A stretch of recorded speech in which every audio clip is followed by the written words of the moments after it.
నర్సాపురం రాజకీయాలు ఎప్పుడూ హాట్గానే ఉంటాయి. ఇక్కడ కాపు కమ్యూనిటీ చాలా బలంగా ఉంది. మొత్తం 28% ఈ సామాజిక వర్గ జనాభానే ఉంది. 2014లో ఇక్కడ టీడీపీ గెలవడానికి కారణం జనసేనతో పొత్తు ఉండడమే. 2019లో టీడీపీ జనసేన విడివిడిగా పోటీ చేయడం వైసీపీకి కలిసొచ్చింది. జనసేన సెకండ్ పొజిషన్లో నిలిచింది. మరోవైపు నర్సాపురం ఎంపీ రఘురామకృష్ణరాజు వైసీపీ రెబల్గా మారడం ఆ పార్టీకి ఇబ్బందికర పరిస్థితులను తీసుకొచ్చింది. మరి ప్రస్తుతం నర్సాపురం నియోజకవర్గం ఓటర్ నాడి ఎలా ఉందో తెలుసుకునే ముందు 2019 అసెంబ్లీ ఫలితాలను ఓసారి చూద్దాం. 2019 అసెంబ్లీ ఎన్నికల్లో నర్సాపురం సెగ్మెంట్లో వైసీపీ అభ్యర్థి ముదునేరి ప్రసాదరాజు 41% ఓట్లు సాధించి విజయం సాధించారు. జనసేన నుంచి పోటీ చేసిన బొమ్మిడి నాయకర్ 36% ఓట్లు రాబట్టారు. అటు టీడీపీ నుంచి పోటీ చేసిన బండారు మాధవనాయుడు 20% ఓట్లు సాధించారు. గత ఎన్నికల్లో టీడీపీ జనసేన వేర్వేరుగా పోటీ చేయడం ముఖ్యంగా ఈ నియోజకవర్గంలో వైసీపీకి కలిసొచ్చింది. దీనికి తోడు జగన్ వేవ్ కూడా ఉండడం మరింత ప్లస్ అయింది. మరి ఈసారి టీడీపీ జనసేన పొత్తు ఉండడంతో ఈ ఎన్నికల్లో నర్సాపురం సెగ్మెంట్లో రాజకీయం ఎలా ఉండబోతోందో Big TV exclusive detailed election సర్వేలో వెల్లడైనటువంటి అభిప్రాయాలను ఇప్పుడు పరిశీలిద్దాం. వైఎస్ఆర్ కాంగ్రెస్ పార్టీకి చెందినటువంటి నాయకుడు ముదునూరి ప్రసాదరాజు. మరి ముదునూరి ప్రసాదరాజుకి రానున్న ఎన్నికల్లో అనుకూలమైనటువంటి అంశాలు ఏమిటి? ప్రసాదరాజుకు సెగ్మెంట్లో క్లీన్ ఇమేజ్ అయితే స్పష్టంగా కనిపిస్తోంది. మరోవైపు ప్రసాదరాజు నాయకత్వంపై కేడర్లో సంతృప్తి వ్యక్తం చేస్తున్నారు. ఇదొక అదనపు ఆకర్షణ. ఇక జనంలో తిరుగుతూ కష్టపడుతున్న అభిప్రాయం అయితే ప్రసాదరాజు పట్ల వినిపిస్తోంది. అభివృద్ధి చేసినటువంటి పనులు కావచ్చు, లేకపోతే ప్రారంభోత్సవాలతో ఎప్పుడు కూడా ప్రజల్లో బిజీగా ఉండడం ఖచ్చితంగా ఆయనకి అడ్వాంటేజ్ అయ్యే అవకాశం ఉంది. ఈ నియోజకవర్గంలో పాఠశాలల్లో మౌలిక వసతులు మెరుగయ్యాయి. ఇవి కూడా ముదునూరి ప్రసాదరాజుకు పాజిటివ్ ఫ్యాక్టర్స్ని తీసుకొస్తున్నాయి. మరి ఈయనకి సంబంధించినటువంటి మైనస్ పాయింట్స్ ఏంటి పరిశీలిస్తే, అర్హులకు టిడ్కో ఇల్లు ఇవ్వలేదు అనేటటువంటి ఆరోపణ బలంగా వినిపిస్తోంది.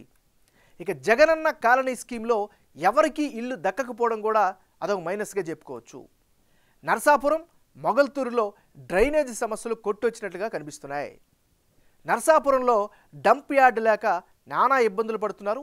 దీని పట్ల స్థానికంగా ప్రజల్లో విపరీతమైన వ్యతిరేకత కనిపిస్తోంది. 2019లో డంప్ యార్డుకి హామీ ఇచ్చినా నెరవేర్చినటువంటి పరిస్థితి. ఇంకొక వైపు ప్రతిపక్షం ఆరోపిస్తున్నట్లుగా ఈ నియోజకవర్గంలో రోడ్లు చాలా అధ్వాన స్థితికి చేరుకున్నాయి. తాగునీటికి కూడా చాలామంది ఇబ్బందులు పడుతున్నారు. ఇక నర్సాపురం సెకినేటిపల్లి బ్రిడ్జి నిర్మాణం పూర్తి కాకపోవడం, నత్తనటకన సాగుతుండడం కూడా మైనస్. ఇది ఈయనకి సంబంధించినటువంటి ప్లస్లు మైనస్లు. జనసేన పార్టీకి చెందినటువంటి నాయకుడు బొమ్మిడి నాయకర్. మరి బొమ్మిడి నాయకర్కి ప్లస్ పాయింట్స్ ఏంటి పరిశీలిస్తే, నర్సాపురంలో కీలక నేతగా మంచి గుర్తింపుని సాధించుకోగలిగారు. మరోవైపు ప్రభుత్వ చర్యలపై ఎప్పటికప్పుడు నిరసన గలం వినిపిస్తున్నారు, ప్రజా గొంతుగ్గా మారుతున్నారు.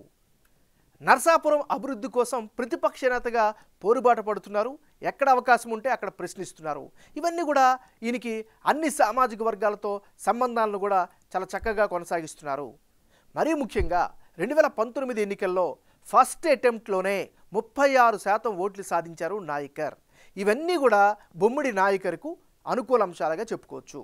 మరి ఈయనకి ఈసారి రానున్న ఎన్నికల్లో మైనస్ పాయింట్స్ ఏంటి పరిశీలిస్తే, తెలుగుదేశం జనసేన పొత్తుతో టికెట్ దక్కుతుందా లేదా అనే అనుమానం అయితే వ్యక్తమవుతుంది. ఇది ఈయనకి సంబంధించినటువంటి ప్లస్లు మైనస్లు. తెలుగుదేశం పార్టీకి చెందినటువంటి నాయకుడు బండారు మాధవనాయుడు. మరి బండార మాధవనాయుడికి ఉండేటటువంటి అడ్వాంటేజ్ ఫ్యాక్టర్స్ ఏంటి? టీడీపీ వేవ్ పైనే ప్రధానంగా ఈయన నమ్మకం పెట్టుకున్నాడు, అది కనిపిస్తోంది. గత ఎన్నికల్లో ఓడిపోయారు, ఆ సానుభూతి ఈసారి అడ్వాంటేజ్ అయ్యే అవకాశం కనిపిస్తోంది. ఇది ఈయనకుండే ప్రధానమైనటువంటి ప్లస్ పాయింట్స్. మరి బండారు మాధవనాయుడుకుండే మైనస్ పాయింట్స్ ఏంటి?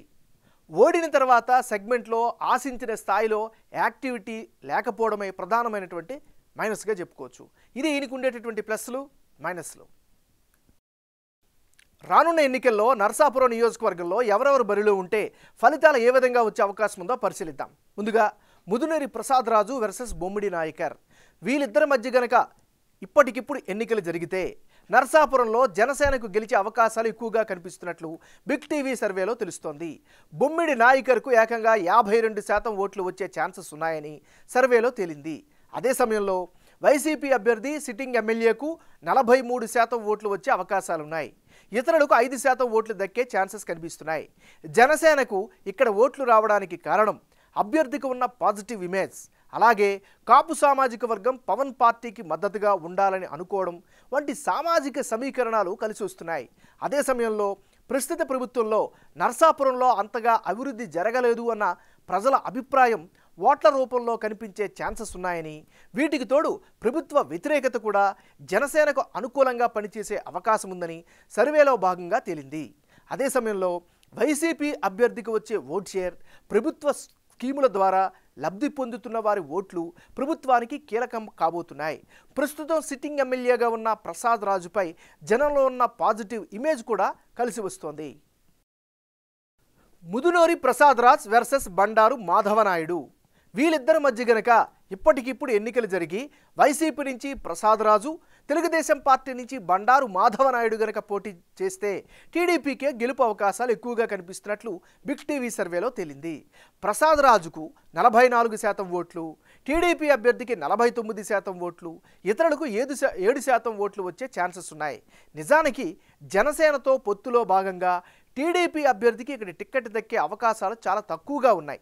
ఒకవేళ జనసేనను కాదని టీడీపీ అభ్యర్థికి పోటీకి దింపితే బొమ్మిడి నాయకర్ ఇండిపెండెంట్గా అయినా పోటీ చేసేందుకు రెడీగా ఉన్నారు అనేటువంటి ప్రచారం సెగ్మెంట్లో జరుగుతోంది. అయితే నరసాపురం టీడీపీ ఇన్ఛార్జ్ పోతూరు రామరాజు జనసేన నేత బొమ్మిడి నాయకర్తో కలిసి గ్రౌండ్లో యాక్టివ్గా ప్రచారం చేస్తున్నారు.